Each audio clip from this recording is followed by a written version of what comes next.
Vamos a meditar en el Salmo 146. Quiero retar a todos los amigos a abrir en Salmo 146. También a los jóvenes, abran sus móviles, enciéndelo, porque tenemos un desafío del Señor en esta mañana para nosotros. Así que vamos a orar y después seguimos con la palabra. Padre querido, muchas gracias por tu amor, gracias por tu cuidado, gracias por la oportunidad de estar aquí. Gracias, Señor, por cada vida, Señor, que en esta hora puede abrir tu palabra, Señor, y recibir un mensaje, Señor, para su alma, para su vida, Señor, para sus necesidades. Y te pido, Señor, que tú puedas hablar a través de tu Espíritu Santo. Oramos en nombre de Jesús. Amén. Salmo 146, quiero llamar la atención a los hermanos. El Salmo 146 comienza con una palabra. ¿Tenéis ahí vuestra Biblia? Comienza escrito aleluya. Y si vosotros podéis fijaros también en Salmo 146, en el último versículo, también va a decir otra vez aleluya. ¿Pueden identificar eso? Fíjense en Salmo 147, comienza con aleluya. Y va a terminar otra vez en aleluya hasta el capítulo 150. Los últimos 5 capítulos del libro de Salmos comienzan y terminan con la palabra aleluya. Y necesitamos pensar qué significa esta palabra aleluya. La palabra aleluya es una palabra que no está traducida. Ela se dice exactamente de esta manera, un poquito diferente, pero se dice más o menos así, aleluya también en hebreo, y significa una frase como vosotros podéis mirar en la pantalla. Dice, alabad a Dios, es un verbo, es un terminante, y después tenemos aquí una otra palabra que completa la persona, el sujeto, que es a Dios, alabad a Dios. Mis hermanos, esta palabra, ela tiene este resumen, es un imperativo. Alaben ustedes a Dios. Alab usted a Dios. Este es el desafío. Alab a Dios. Dicen los eruditos que estos 5 capítulos finales del libro de Salmos es como un manual de adoración. Es como un manual, un libro de adoración, un libro de los músicos, un libro de las personas que están adorando a Dios. Y es interesante pensar que en estos últimos 5 capítulos tenemos aleluya para comenzar, aleluya para terminar. Y hace como un paréntesis. ¿Viste una frase, un texto, cuando tiene un paréntesis y dentro hay un contenido, hay una información? La razón por la cual necesitamos alabar a Dios encontramos en estos paréntesis de estas palabras aleluya. Es interesante también, necesitamos pensar cuando leemos un salmo, quién ha escrito este salmo, en qué contexto está siendo escrito este salmo. Este salmo fue escrito, una de las posibilidades, por el rey David, el famoso rey David, el rey más importante de Israel. Este rey había pasado por inúmeros desafíos en su vida, inúmeros problemas en su familia, en su casa, en su gobierno, en su reinado, en su juventud. Antes de ser rey, después de ser rey, David ha pasado por inúmeros desafíos en su vida. Y él entendió cuál era el significado de la vida. El significado de la vida es alabar a Dios. Aleluya. Pero también la traducción griega de la Biblia, tengo un competidor, ¿no?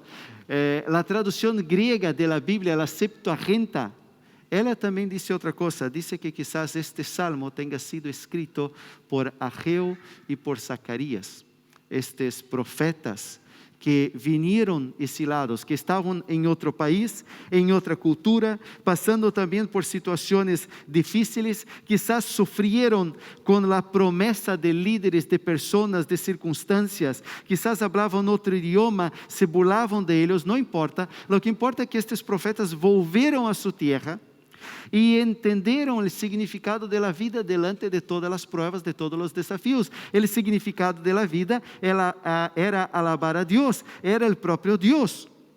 Mis hermanos, necesitamos entender y necesitamos encontrar en nuestra vida también cuál es el significado.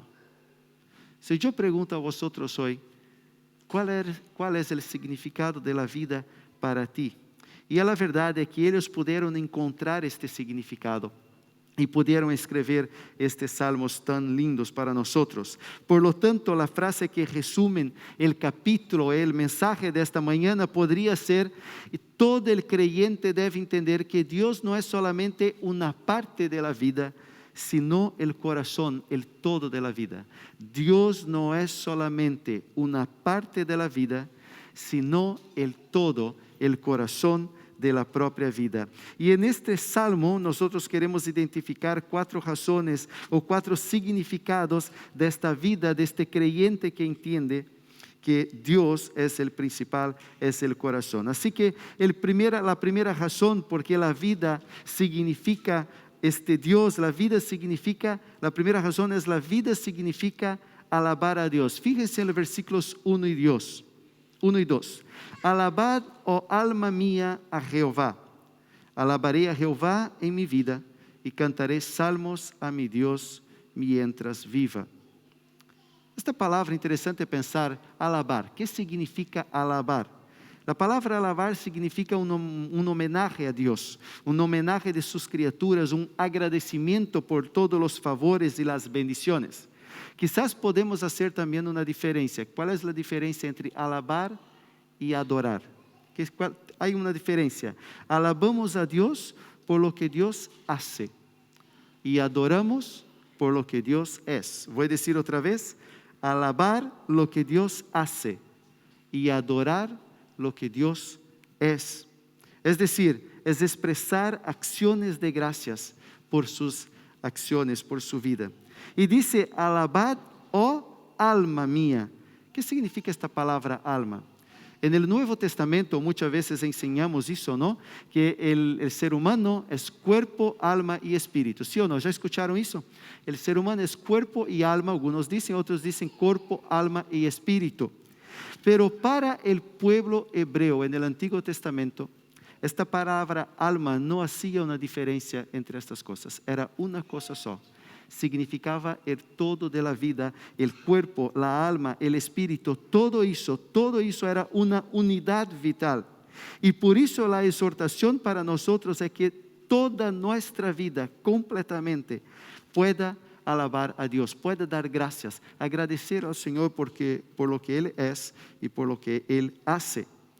Ahora la pregunta que tenemos que hacer es: ¿podemos nesta mañana alabar a Dios? Podemos nesta mañana, tú puedes nesta mañana dar gracias a Dios por sus acciones. Quizás no todos podemos hacer eso, ¿no? Quizás tú puedas estar pasando por pruebas en tu vida, una enfermedad, tal vez falta de trabajo. Tal vez los jóvenes puedan decir: yo tengo problemas en mi escuela, con mis estudios, con esta maestra, con esta persona, con mi papá, con mi mamá, con mi hermano, con un colega de trabajo. Quizás yo no puedo en esta mañana dar gracias a Dios o decirle: gracias, Señor, por estas circunstancias, por este desafío. Pero Dios quiere llamar nuestra atención de que mismo delante de todas estas cosas, el significado de la vida es alabar a Dios. El significado de la vida es decir: gracias, Señor, hasta mismo por estas pruebas, porque el Señor no es solamente una parte de tu vida, el Señor también es parte de tu trabajo, de tu ministerio, de tu religión, de tus conceptos, de toda tu vida. El Señor es tu propia vida. Y fue eso que entendió también David y el salmista. A veces, mis hermanos, ¿sabe cuál es el problema? ¿Por qué no podemos dar gracias a Dios? El problema es que el orgullo toma el lugar de Dios en nuestra vida, ¿no? Cuando nosotros queremos manejar nuestras propias vidas, tomar nuestras propias decisiones, yo entiendo más do que el pastor, yo entiendo más que el papá, yo entiendo más que la mamá, yo entiendo más que el maestro de la escuela, yo sé lo que pasó y nadie más lo sabe. Y cuando llegamos en este punto en nuestra vida, debes darte cuenta que en este punto Dios no es más el centro de tu vida, eres tú mismo, eres tu ego y es mi ego y mi propio orgullo. Y nosotros necesitamos comenzar a ser más entendidos, comenzar a ser menos orgullosos y dejar que Dios pueda cuidar de nuestras vidas también. Pero mis hermanos, no necesitamos ser tan insensibles, ¿no? porque hay situaciones muy difíciles, ¿verdad? Compartía con vosotros en el primer culto, compartía de un sábado que estaba en casa hace más o menos unos 3 meses. Estaba en casa un sábado de mañana y recibimos la noticia que un amigo repentinamente había muerto, y nos escribía su esposa y decía de manera fortuita, de una manera que nosotros no esperábamos, en circunstancias tan difíciles que pasaba su propia familia, y dice: murió mi amigo. Su esposa lo compartía, los grandes desafíos, y realmente es difícil. ¿Y cómo nosotros podemos dar gracias a Dios en una situación de esta? En una partida inesperada, o cuando estamos pasando por situaciones de salud tan difíciles, y oramos en esta mañana, ¿no?, por esta hermana que está con una situación bien difícil. Pero mis hermanos, independiente de la circunstancia que tú estás pasando, el salmista también pasó por estos mismos problemas, por estos mismos desafíos, y él había entendido que el principal de la vida es alabar a Dios. Pero el texto sigue y también dice, en los versículos 3 a 6, la segunda razón es que la vida significa confiar en Dios. La vida significa confiar en Dios. Fíjense en el versículo 3, dice: no confiéis en los príncipes ni en el Hijo del Hombre, porque no hay en él salvación. Yo creo que hay algo que quedó muy claro en este tiempo de pandemia en que nosotros estamos viviendo, en que los gobiernos y los entendidos, los expertos de la salud están intentando arreglar el problema del COVID. No, creo que podemos entender claramente de que no podemos confiar en las autoridades, no podemos confiar en los expertos de este mundo, en las personas quizás más sabias o entendidas, porque ellas también fallan. También son personas finitas. También son personas que hoy tienen una opinión, mañana tienen otra. ¿Sí o no? Eso no es verdad. Otro día compartía, me acordaba de que compartía con un amigo que estamos discipulando, y él decía, yo decía para él: no, pero yo puedo confiar en esta persona, yo puedo confiar en las circunstancias. Digo: no. Dice Jeremías capítulo 17 que no podemos confiar en nadie. No dice que engañoso es el corazón del ser humano. ¿Sí o no? Engañoso es el corazón del ser humano, el mío también es engañoso. No puedes confiar. Dice: no puedes confiar porque no hay en ellos salvación. El final del versículo 4 dice: y en el mismo día perecen sus pensamientos. Fíjense, mis hermanos, qué desafío a nosotros a entender claramente que aunque podamos aprender con las personas, no debemos confiar al punto de depositar la verdad de nuestra vida en ellos. Pero dice el versículo 5: bienaventurado aquel cuyo ayudador es el Dios de Jacob. Quiero llamar la atención sobre este versículo. Dice bienaventurado. Bienaventurado significa feliz, dichoso, más que feliz. Sería el ejemplo mayor que nunca olvidé en mi vida cuando lo escuché. El bienaventurado es aquella persona que gana en la lotería. ¿Cuántos quieren ganar en la lotería? Sí, Paul fue muy rápido, ¿no, Paul? Sí, muy bien, yo también. Eso sería quizás la persona más feliz del mundo, ¿no? Gané la lotería, ¿sí o no? O diríamos así: bueno, gané la lotería. ¿Sí? ¿Sería así? Yo creo que no. Gané la lotería. ¡Wow! Es espectacular, ¿no? Bienaventurado es esta persona afortunada que ha ganado en la lotería porque ha conocido a Dios. Bienaventurado aquele cuyo ayudador es Dios de Jacob. Esta palabra ayudador también es muy importante. Esta palabra es la misma que está en Génesis 2, cuando dice que Dios creó una ayudadora idónea, que es la mujer, para el ser humano, para completar el ser humano. Qué interesante, el Señor es nuestro ayudador idóneo. También dice en la Biblia que hay un hombre que tiene también un nombre que significa Dios es mi ayudador, es el rey Azarías. Y quiero leer este versículo con vosotros porque es un versículo muy bonito. Segunda Crónicas, capítulo 26, versículo 15. Segunda de Crónicas, capítulo 26, versículo 15. Voy a leer, dice así: e hizo en Jerusalén máquinas inventadas por ingenieros para que estuviese en las torres y en los baluartes, para arrojar saetas y grandes piedras, y su fama se extendió lejos, porque fue ayudado maravillosamente, porque fue ayudado maravillosamente hasta hacerse poderoso. Este rey Azarías, que tiene esta misma raíz en su nombre, la palabra ayudador, significa Dios es mi ayuda, dice que ha hecho cosas maravillosas porque recibió una ayuda maravillosa. Esta ayuda es la ayuda del Señor. Qué interesante pensarmos, mis hermanos, que bienaventurado, ha ganado en la lotería aquella persona a quien Dios es su ayudador. Y dice el Dios de Jacob. Es interesante pensar sobre Jacob, porque Jacob significa engañoso, temeroso, o suplantador, significa raíz de su nombre. Pero mis hermanos, Dios ha cambiado la vida de Jacob, ¿sí o no? De Jacob viene el pueblo de Israel, las 12 tribus, sus 12 hijos.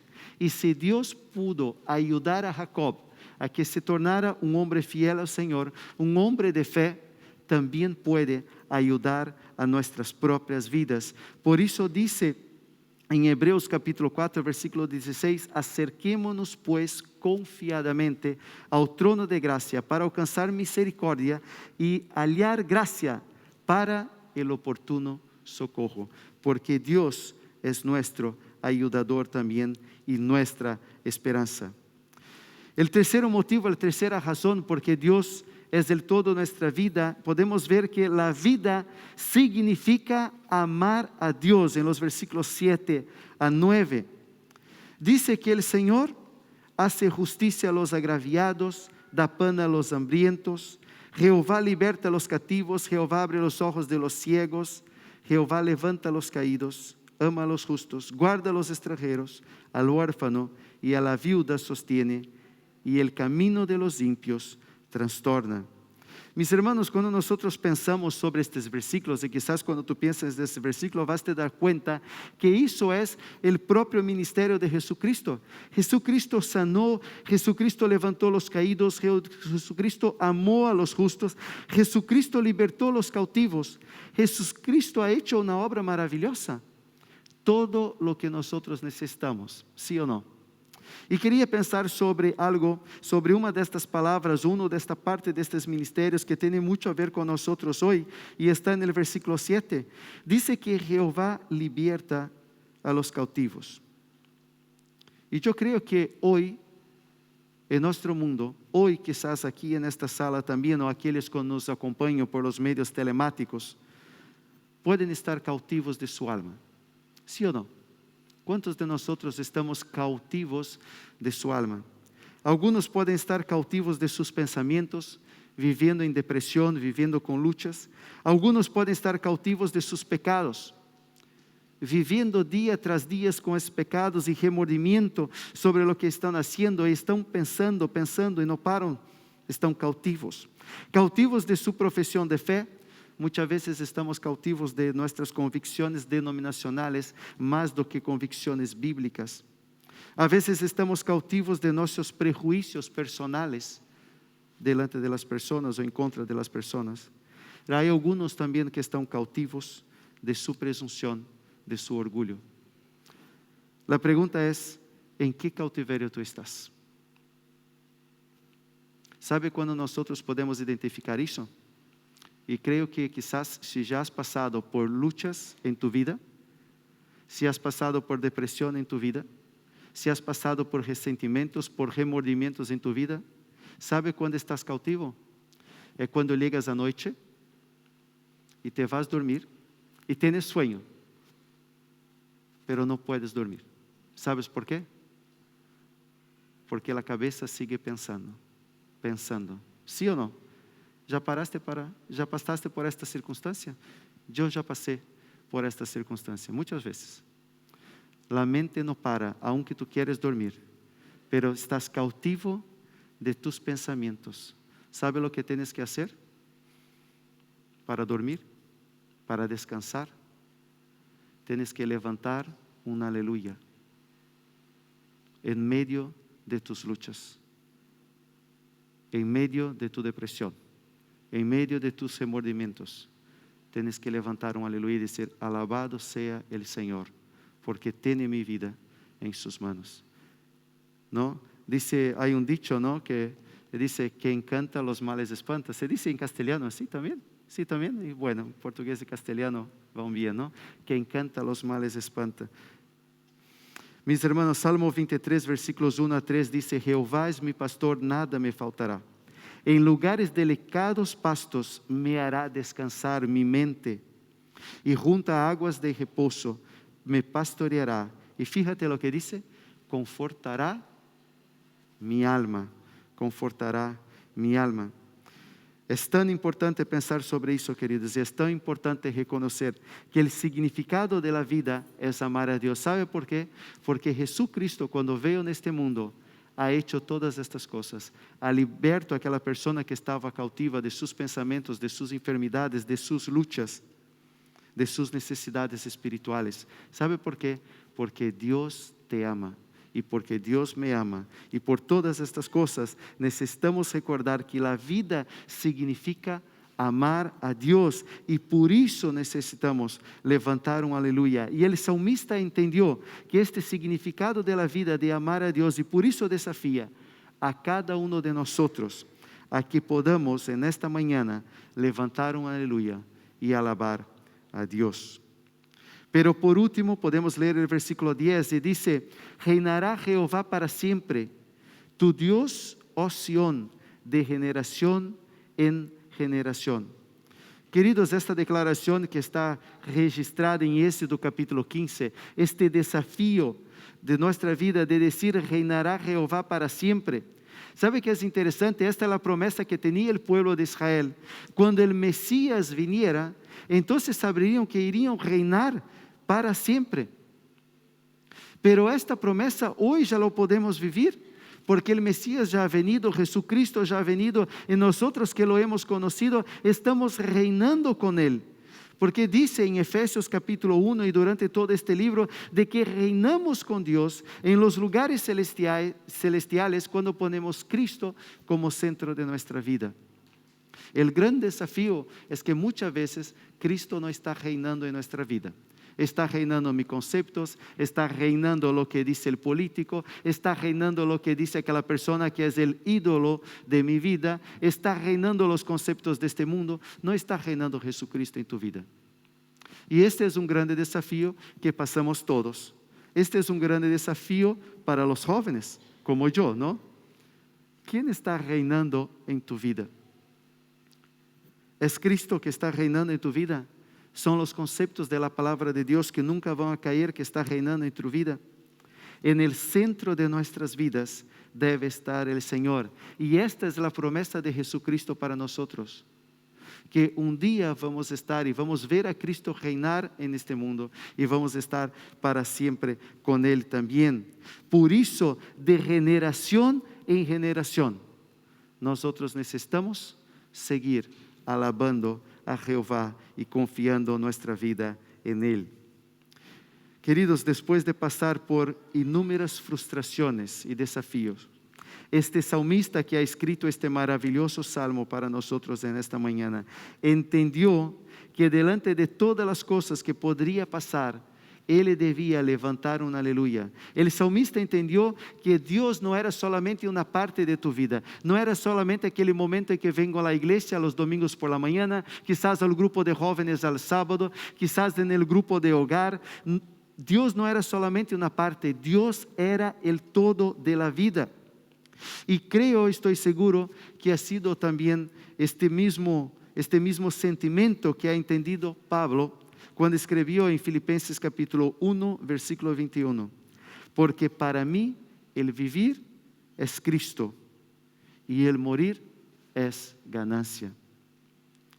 Para nosotros podermos llegar en este punto, realmente necesitamos entender que Dios no es solamente la reunión de domingo, Dios no es solamente una música, quizás cantamos muchas veces, ¿no? Y por eso el título de este mensaje en esta mañana, Levanta un aleluya, porque esta fue la canción más tocada en el año 2020.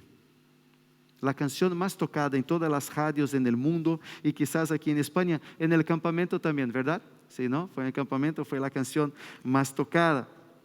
Pero a veces me hago la pregunta, queridos, ¿por qué será que fue la canción más tocada?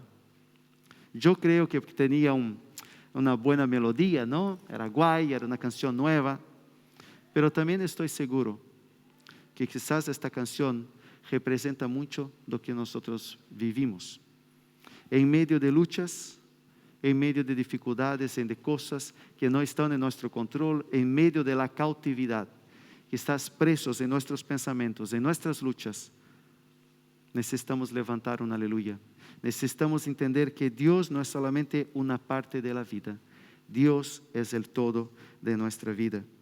Y yo estoy seguro también de que en este tiempo que estamos pasando y que hemos vivido, ¿cuántos de nosotros dijeron, mira, cuando se abra este estado de alarma voy a vivir de tal manera? Voy a poner una nueva resolución, una nueva decisión en mi vida. Voy a vivir algo diferente. Y quizás hoy aquí en esta mañana, quizás tú puedes pensar, yo quiero tomar una decisión diferente en mi vida, un camino nuevo. ¿Qué resolución vas a tomar en tu vida? El salmista, después de pasar por todas estas luchas en su vida, él entendió que en todas las resoluciones de su vida debía estar presente lo de alabar a Dios. En todas las resoluciones que tú puedes hacer en este tiempo, en este día o cualquier decisión de tu vida, debe estar lo de alabar al Señor, lo de levantar un aleluya.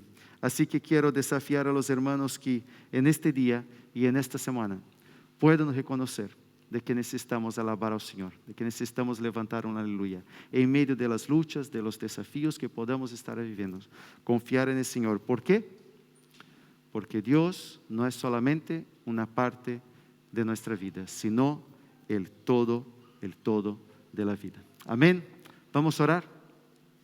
Padre querido, muchas gracias porque en esta mañana podemos abrir tu palabra, Señor, en el Salmo 146 y recordar, Señor, de que tú no eres solamente una parte, Señor. Tú eres el todo, Señor. Tú eres el todo. Y, Señor, si hay alguien aquí en esta mañana, Señor, que aún no ha puesto a ti, Señor, como el centro de su vida, quizás está preso, Señor, está cautivo de sus luchas, de sus dificultades, y no pueda en esta mañana darte gracias, Señor, que pueda reconocer, Señor, que delante de todas las pruebas podemos levantar un aleluya, podemos alabar a ti, Señor, podemos confiar en ti, Señor, de que tú eres el Dios que está por arriba de todas las cosas. Confiamos en ti, en tu amor, en tu cuidado, y decimos en esta mañana, Señor, alabado sea tu santo nombre. Y oramos en nombre de Jesucristo. Amén.